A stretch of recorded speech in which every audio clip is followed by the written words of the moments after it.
한 주의 가운데에서 뜨거운 정치 현안을 본격적으로 토론합니다. 매주 수요일에 만나는 본격 토론.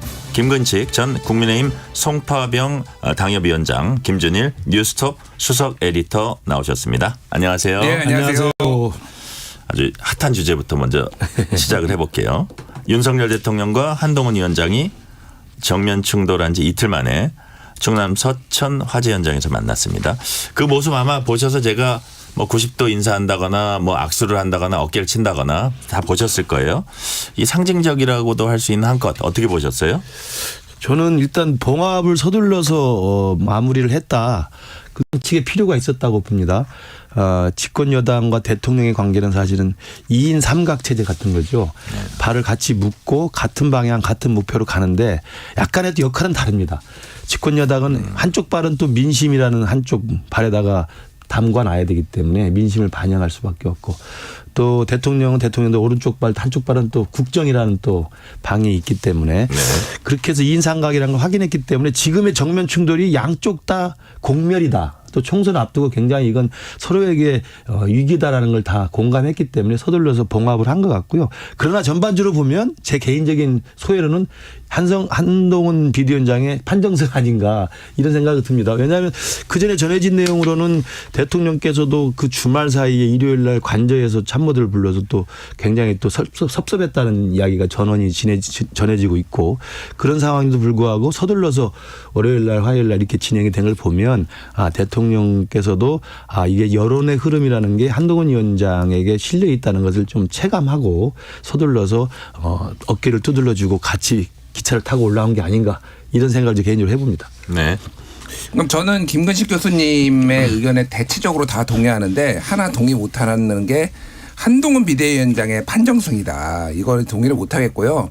그러니까 이게 게임으로 하면은 뭐 윈윈 게임도 있고 뭐 그렇잖아요. 이건 루즈 게임이었다. 둘 다 이제 이런 게 많은 게임이었고, 윤석열 대통령은 소위 말하는 당 그립감, 장악력이 예전만큼 못하다라는 거가 확인이 된 거죠. 그러니까 의총 열어가지고 소위 말해서 이제 압박해서 날리려는 카드인데 의원들이 안 움직인 거잖아요. 물론 이거 자체가 한 대도 안 됐는데 지금 지도부가 7번째 뭐 권한대행까지 해가지고 7번이 바뀌었는데 이거를 또 날리는 거에 대한 거부감도 있었지만은 공천을 앞두고 이런 식으로 하는 게 이제 옳지 않다라고 이제 의원들이 이제 판단을 했다라는 거고, 상당히 많은 사람들이 이거에 저했다라는 겁니다. 그래서 이번 사태에서 지금 한동훈 비대위원장은 공식적으로 공격한 거는 김영선 오선 의원 그분밖에 없어요. 지금 공개적으로 이제 저격한 거는. 그러니까 그립감이 약해졌다라는 거에 봤을 때 루즈 게임이고, 한동훈 비대위원장은 판정승처럼 보이지만은 사실은 지금 예전에 2016년이 저는 데자부가 좀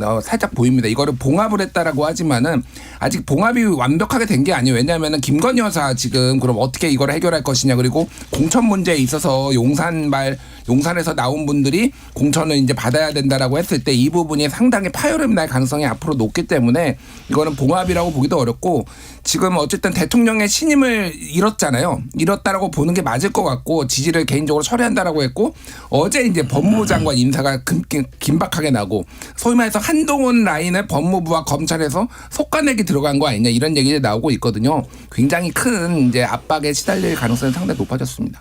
저는 이제 판정승이라고 제가 말씀드린 건 여론상 이제 흐름을 봤을 때 대통령실도 한동훈 비대위원장에 대한 과거와 같은 이준석 파동 때나 아니면 그 김기현 대표나 나경원 둘러앉히기 같은 그런 식의 과거와 같은 압박적인 수단을 하기는 어렵다는 것을 이제 여론상의 흐름에서 봤다는 면이죠. 그걸 느꼈고 수용했기 때문에 서둘러 이틀 만에 서로 어깨를 두드리고 같이 기차를 타고 올라왔다는 모습을 연출한 것 자체가 여론의 흐름상으로는 대통령실이 일단 물러섰다고 봐야 되는 거고요. 물론 이제 그 안에 앙금이라는 문제에 있어서 이 김건희 여사 문제를 어떻게 할 것인가는 약간의 온도 차이가 있겠습니다만, 전 이것도 결국 같이 해결의 방향을 찾아갈 거라고 봅니다. 왜냐하면 여론을 이겨낼 수 있는 민주주의 대통령 제도는 없거든요. 그렇기 때문에 저는 그런 측면에서 본다면 물론 대통령의 신임을 잃었는지 안 잃었는지 그건 뭐 앞으로 향후의 진행 과정을 봐야 되겠습니다만, 대통령이 신임한다고 해서 집권여당의 당대표가 하루아침에 쫓겨나고 물러나고 이렇게 했던 모습 속에서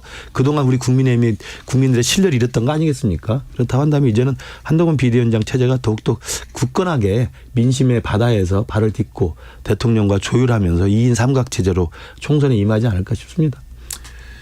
그 이제 열차 타고 같이 상경했다는 말씀하셨는데 이제 올라온다 그러니까 기자들이 여기에 이제 모여 있었어요. 그렇죠. 그래서 이제 물어봤더니 무슨 얘기했냐 했더니 민생 지원 얘기를 서로 길게 했다. 딱 요 얘기만 했습니다.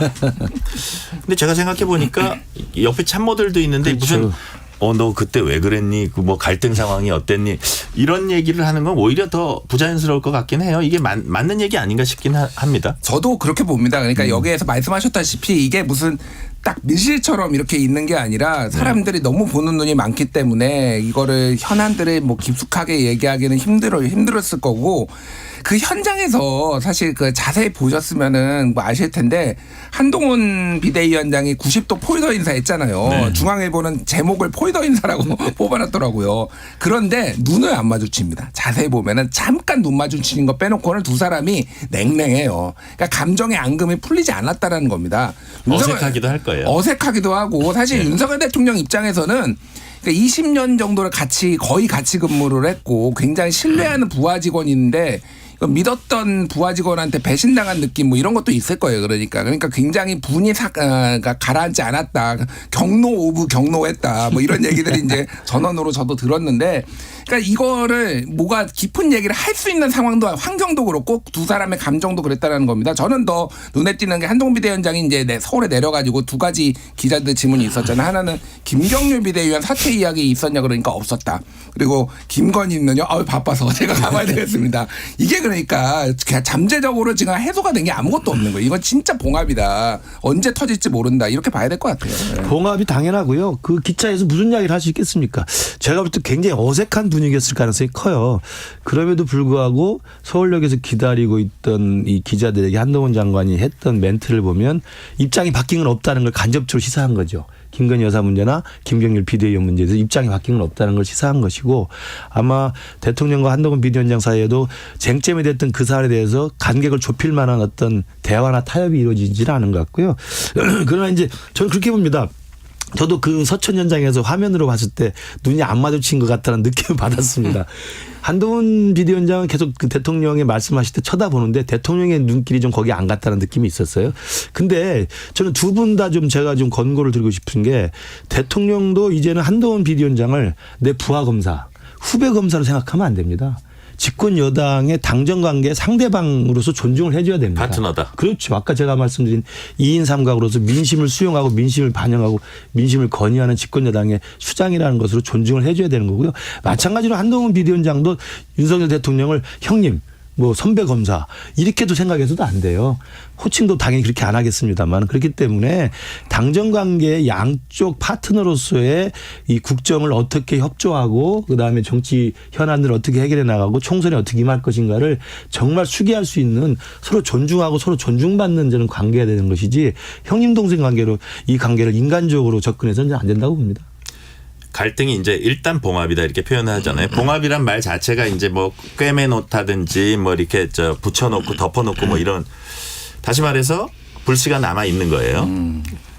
뭐 일본 불씨는 아무래도 김건희 여사 문제를 어떻게 처리할 건가 이건 것 같습니다. 뭐 사과를 포함해서 어떻습니까? 네. 저도 이 부분은 잠복돼 있는 거고요. 특히 이제 그 김건희 여사 특히 이제 명품백 논란이 이제 수면 위로 아예 올라와 버려서 이 부분에 대해서 이제 일부 대통령실의 분위기와 일부 이제 친윤으로 분류되는 분들의 이제 입장은 이게 몰카 공작 이기 때문에 비열한 공작의 희생양으로서 피해자라는 이야기를 계속 하고 있는 것이고요.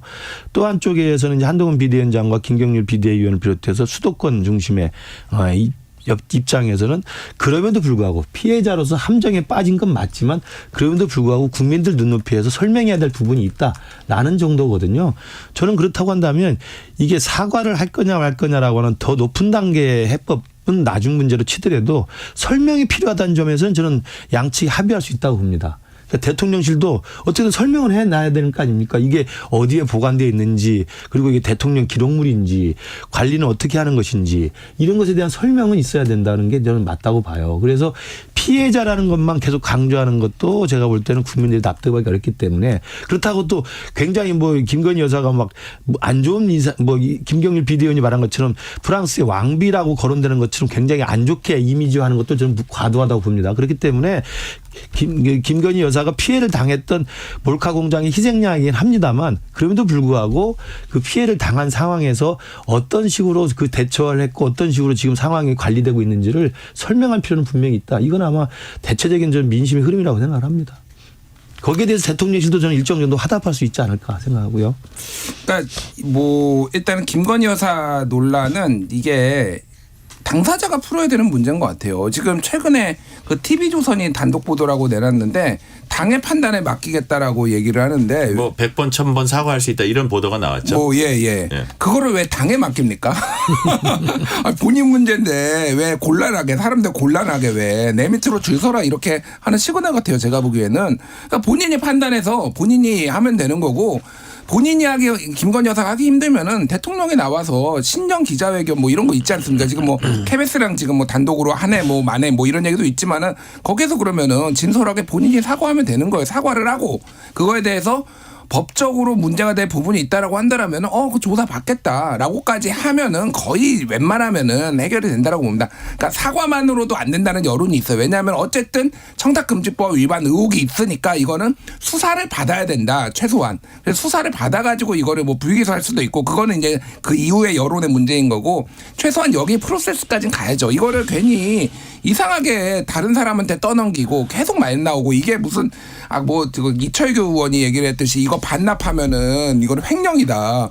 이거 뭐 팩트 체크까지 해야 되는 사안인가요? 그러니까 이게 외국인이 주면은 직무 관련성이 있으면은 이게 대통령 기록물이다 이런 건데 그 최재형 목사가 무슨 외국인은 맞아요. 미국 시민권자인데 무슨 직무 관련성이 있으니까 그 사람이 그러니까 이거 말도 안 되는 지금 억지 주장을 하니까 더 이 스탠스가 꼬이고. 그러니까 계속 이제 분란만 일으키는 거니까 이거는 당사자가 결자해지 하는 게 맞죠. 예. 근데 이철규 의원 얘기는 이제 그런 얘기도 했지만 몰카 공작이다 정치 공작의 완전한 피해자다. 그리고 피해자가 왜 사과를 해야 되냐. 요거 플러스 사과를 하게 되면 분명히 민주당이 달려들어서 그다음 수순으로 들어갈 거예요. 이런 우려가 좀 있는 것 같긴 해요. 요거는 제가 짧게 말씀드릴게요. 김웅 의원이 그 며칠 전에 페이스북에 썼잖아요. 1980년대 초에 FBA 수사관이 아랍 부자를 가장해가지고 뇌물 미국 정치인들한테 뇌물 줬습니다. 근데 그 사람들 뇌물 받은 사람들 다 처벌받았어요. 그게 앱스캠 사건이라는 건데 그러니까 뭐가 됐든 이게 불법성이 있으면은 처벌을 받거나 이게 하는 게 당연한 거예요. 이게 전 세계 미국에서 가장 우리가 가장 좋아하는 자유민주주의 국가라고 가장 바라는 나라가 미국 아닙니까? 미국에서 그런 규범들이 있고 굉장히 많은 일들이 있었습니다. 그걸 왜 당연하게 받아들여야지 왜 이거를 계속 피해자 코스프레를 하는지. 그러니까 국민들이 납득을 못하니까 민심을 이기는 정치는 없습니다. 네. 저는 이제 그 명품백 논란에 대해서 진솔한 해명이 저는 우선이라고 생각해요. 그다음 처벌 문제는 좀 더 너무 나간 이야기고요. 아니 그걸 갖다 쓴 것도 아니고 그리고 들고 다닌 것도 아니고 그리고 직무 관련해서 무슨 뇌물처럼 서로 간에 대가를 교환하는 것도 아니고 그러나 이제 부적절한 처신으로 논란이 되고 있는 것이기 때문에 특히 이제 대통령의 배우자라는 입장이기 때문에 그렇기 때문에 저는 이 논란이 더 커지기 전에 그리고 이제 아까 김준일 에디터 말씀하신 것처럼 이게 대통령 기록물이네 아니네 외국 정상이 준 진짜 외교적인 선물이니 아니니 따지고 들면 더 구차해져요. 그렇기 때문에 오히려 이 부분에 대해서는 진솔한 설명이 우선이다. 그러니까 몰카 공작의 함정에 빠진 건 분명히 맞습니다. 피해자란 그 표현도 이철규 의원이 말한 것도 맞아요. 그러나 교통사고 피해자가 가해자한테 당했지만 피해자가 그 가해자한테 치였을 당시에 인도에 서 있었는지 아니면 약간 차도에 서 있었는지 그 신호는 어떻게 됐는지 이건 또 교통사고 조사기가 나와서 둘레 조사를 하는 거잖아요. 그렇기 때문에 그 부분에 대한 과실 여부가 들어가나요? 그렇죠. 과실이 몇 프로인지 아니면 과실이 전혀 없는 건지 교통사고 접수가 되면 바로 경찰에 나와서 접수해서 그 현장을 다 봅니다. 그렇기 때문에 저는 진솔한 설명이 우선이라는 거예요. 이거 처벌까지 가는 건 제가 볼 때 민주당의 지나친 정치 공세고요. 근데 그 설명조차 안 하고 입을 다물고 있으니 사람들이 계속 의혹이 커지고 논란이 더 확산되는 거라고 보는 거예요. 네. 이제 김경률 위원장 거취에 대한 얘기가 나옵니다. 사퇴해야 한다고 주장하는 분들도 있는데 반면에 김경률 비대위원 한동훈 비대위에서 이제 86세대 청산 같은 핵심적이고 상징적 역할을 이제 하게 될 거기 때문에 한 위원장이 쉽게 포기하지 않을 거라 이런 관측도 나와요. 이 부분 어떻게 보세요? 그러니까 김경률 정치는 알 수 없으니까 사퇴할 가능성은 전혀 배제할 수는 없지만은 저는 사퇴를 안 할 가능성이 훨씬 높고요. 왜 그러냐면은 이게 이제 90도 폴더 인사야 원래 이제 존중하는 의미에서 이렇게 할 수도 있다라고 봅니다. 그런데 김경률 비대위원 사퇴의 의미는 쉽게 얘기하면은 한동훈이 고개 숙이고 윤석열 밑으로 들어갔다 이렇게 사람들한테 비춰질 수밖에 없어요. 그러면 지금까지 해왔던 서사가 다 무너지는 거예요. 그러니까 그런 차원에서 봤을 때 김경률 비대위원 이미 마리 앙뚜아네트 비유한 것까지는 내가 좀 과했다라고 하지만 어제 한겨레하고 전화 인터뷰로 하는데 역시 나는 사과해야 된다라고 생각한다 이렇게 얘기했잖아요. 입장이 변하지 않았습니다. 한동훈 비대위원장도 기본적인 입장은 변하지 않았어요. 이게 제가 보기에는 가장 분수령이라고 본인들이 다 판단하는 것 같아요. 그러니까 그렇다고 본다라면은 지금 친윤 쪽에서는 김경률 정도는 사퇴시켜야 되는 거 아니야? 이런 것들이 이제 언론 보도로 이제 더 간접적으로 나오고 있는데 이거는 제가 좋은 선택이 아니다. 좋은 선택 한동훈 비대위원장 좋은 선택도 아니고 당을 위해서도 여기에서 만약에 사과나 사퇴를 한다 그러면은 김건희는 이제 성역이 되는 거 아무도 얘기 못하는 식으로 가버릴 수밖에 없고 당이 나락으로 떨어질 가능성이 상당히 높다. 자, 요 관련해서 이제 저 관련되는 게 뭐가 있었냐면 어제 이제 전략공천 룰이 나오면서 세 차례 연속 패배한 지역 하면서 전략공천 해당 지역 해당되는 지역에 마포라고 그 개항을이 들어갔어요. 네. 그게 좀 묘하게 받아들여졌어요. 그러니까 전략 공천에 이제 대상에는 들어갑니다. 그러면 네. 이제 실제 공천 과정이 진행되면 거기에 이제 어떤 분이 신청하고 또 경쟁력 같은 걸 따져보고 수치화되어 있기 때문에 그래서 전략 공천을 할 수도 있고 또 경선을 붙일 수 있고 뭐 새롭게 할 수도 있는데요. 저는 금방 말한 그 김경률 비대위원의 거취 문제는 두 가지를 구분해서 봐야 된다고 봅니다. 만약에 대통령실이나 친윤계 의원들 일부가 김경률 비대위원의 비대위원직 사퇴를 요구하는 것이라면 이건 누가 봐도 비대위원의 자격으로 김건희 여사 문제를 건드렸다고 하는 찍어내기라는 성격이 될 수밖에 없어요. 그러나 이게 좀 본말이 전도된 게 처음에 대통령실에서도 그렇고 한동훈 비대위원장에게 유감을 표명하는 것은 사천 논란이었잖아요. 왜 그 마포 거구장에서 그 김성동 당협위원장이 앉아있는 자리에서 불러 올려서 마포구를 출마한다고 띄웠느냐라는 사천 논란이거든요. 그럼 사천 논란에 대한 문제 지적을 한 거라면 사천 논란을 해결해 주면 되는 겁니다. 그러면 공정하게 시스템에서 경선을 붙이던가 아니면 만에 하나 그래도 논란이 계속되고 사천이라고 계속 시비를 걸 거면은 김경률 비대위원이 마포로 출마를 접으면 되는 겁니다. 그게 일단락이 되는 거지. 사천 논란으로 문제를 제기해놓고 비대위원직 사퇴해라.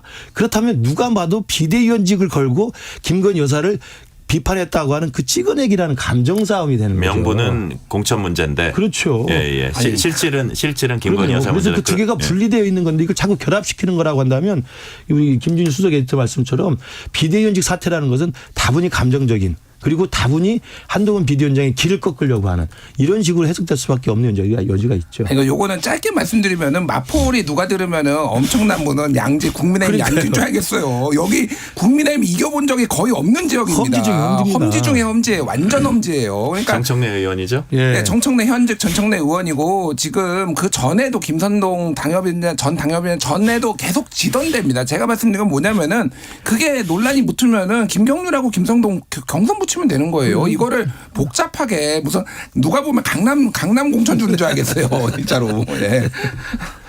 그러니까 김경률 비대위원 입장에서는 선당 후사로서 그 험지 중의 험지를 비대위원이지만 가서 이 프레임을 짜가지고 정청래를 잡아보겠다는 나름대로 결단을 한 건데 이게 사천 논란에 휩싸인 거잖아요. 네. 그렇다면 사천 논란은 사천 논란대로 깔끔하게 해결해 주면 된다고 봅니다. 네. 이제 민주당 입장에서 한번 지금 일련의 사태를 한번 살펴볼게요. 처음에 이제 정면 충돌을 하니까 이거 기획 아니야? 약속 대련 아니야? 이런 이제 약간 의구심을 당 지도부에서도 이제 민주당 지도부에서도 내비치다가 두 사람이 어제 전격적으로 만나니까 화해 쇼다 이렇게 이제 평가절하를 했는데 근데 이번 사태를 통해서 어쨌든 처음 충돌하는 이런 모습이 민주당이 그동안 주장해온 한동훈은 윤석열 아바타다. 이런 공식은 좀 이제 깨진 부분이 있는 것 같고요. 그래서 이게 조기 수습되면서 한 위원장이 조금 탄력받는 어떤 부분도 있지 않느냐.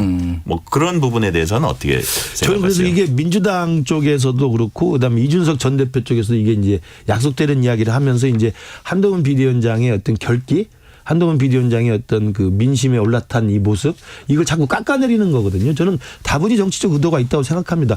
왜냐하면 이준석 신당도 한동훈 비대위원장이 윤석열 대통령과 수평적 당정 관계를 정립하면 정립할수록 정치적 입지가 좁아지는 제로성 관계에 있지 않습니까? 그렇기 때문에 깎아내리고 짜고 치는 거라고 이야기하는 거고 민주당도 우리 지금 기자님께서 말씀하신 것처럼 이게 한동훈이 윤석열 아바타니까 우리 선거 충분히 할 만하다라고 생각을 해왔는데 그렇지 않고 각을 세우기도 하고 또 당당하게 수평적으로 요구할 건 요구하는 모습이 계속 확산이 된다고 한다면 민주당으로서 당혹스럽죠. 그렇기 때문에 아마 민주당도 그런 한동훈을 윤석열 아바타라는 기존의 정치적 공세 이미지를 유지하기 위해서 이게 약속되는 이야기를 계속 흘리고 있다고 저는 봅니다. 다분히 정치적이라고 봅니다. 네. 말씀 안 하시잖아요. 예, 아니요. 뭘 말씀 안 해요. 이게 아니라 이거는 이제 이준석 대표가 그러니까 뭐할 말은 많은데 시간이 없으니까 이준석 대표가 주로 많이 얘기를 하고 이제 민주당에서도 조금 나온 건데 그러니까 이게 약간의 위기감이 있는 거예요. 제3지대 쪽에서도 위기감이 있고 이게 그러니까 한동훈이 이끄는 그러니까 이게 정권 심판론의 어떤 이거 프레임 자체가 좀 흐트러질 수도 있겠다라는 거고 제가 수치는 말씀 안 드리겠지만 여러 여론조사를 보면은 대통령 국정수행 지지율보다 한동훈 장관의 개인 그러니까 비대위원장의 개인 지지 뭐 이런 것들이 더 높아요. 대체적으로 보면은 이게 상당히 그쪽으로 선거가 가면은 이게 쉽지 않겠다라는 정무적 판단이 있는 것 같은데 어쨌든 이게 아직은 꺼지지 않은 불씨라서 좀 더 봐야 될 것 같아요. 네.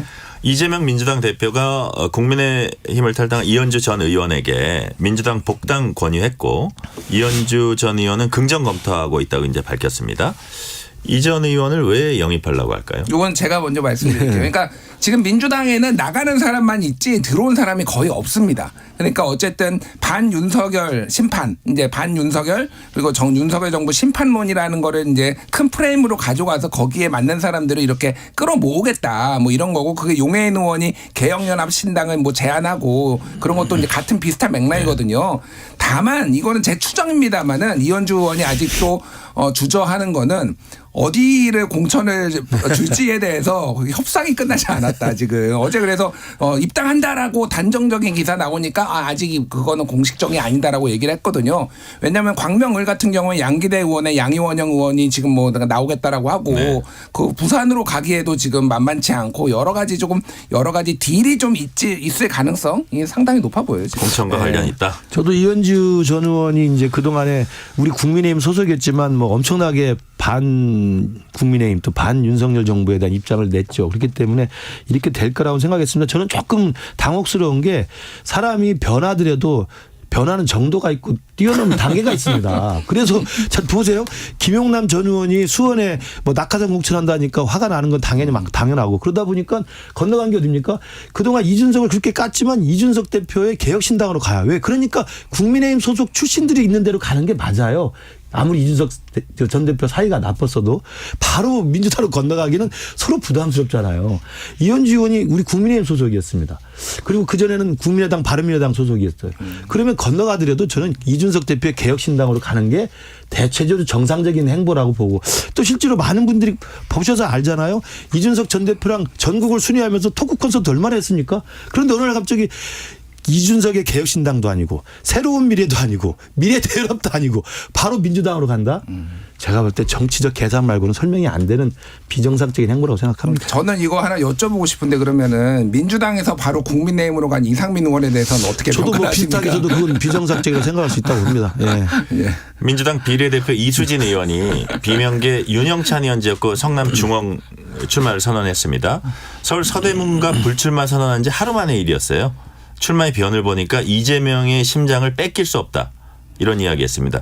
자객 출마 논란이 일겠어요? 이 부분도 마찬가지라고 생각합니다. 그러니까 비명계로 있던 분이 이제 견디지 못하고 다 나가니까 이제는 이제 비명계 중에서 친문으로 분류되는 사람들 또 이렇게 각을 짜가지고 이른바 친명파리 하는 분들이 이제 자객으로 가서 싸우겠다는 건데요. 뭐 공천 앞두고 경쟁하는 거야 뭐 자유입니다만 특히 이수진 의원 같은 경우는 좀 심하죠. 그동안에 모든 언론에 서대문 갑인가요? 거기 출마 준비하고 다 돌아다녔어요. 우상호 네. 예. 우상호 의원이 불출마를 선언한 지역이기 때문에. 그런데 어느 날 갑자기 서대문 가면 나가지 않게 저는 불출마라고 그래서 내년 금년에 불출마를 아예 하는 줄 알았는데 봤더니 서대문 갑에 불출마하고 바로 성남 주권으로 출마하겠다는 거예요. 그것도 공교롭게 현근택 변호사라는 친명 자객이 다른 일로 이제 낙마하니까 그 자리가 비니까 간 거 아니겠습니까? 저는 정치에 일정 정도의 최소한의 상도인이 있어야 한다고 생각을 합니다. 이수진 의원 같은 경우도 아까 이현주 전 의원 제가 말씀드린 것처럼 좀 사람들 너무 깜짝 놀라긴 하지 마시기 바랍니다. 그러니까 금태섭 의원 사례가 워낙 뇌리에 강해가지고 그게 또 성공했다라고 보는 것 같아요. 예전에 금태섭 의원은 이제 김남국, 정봉주, 강선우 세 명이 차륜전처럼 이렇게 덤벼들어서 사실은 결국은 이겨냈으니까. 네. 근데 어쨌든 최소한 그러니까 반 이재명, 그러니까 친 이재명만 가지고 선거를 치르는 거는 좀 무리다. 그러니까 다른 명분을 좀 그럴싸하게 좀 만들었으면 좋겠습니다, 개인적으로. 예. 네. 오늘은 여기까지 듣겠습니다. 김근식 전 국민의힘 서울 송파병 당협위원장, 김준일 뉴스톱 수석 에디터와 함께했습니다. 다음 주 수요일에 뵙겠습니다. 고맙습니다. 감사합니다.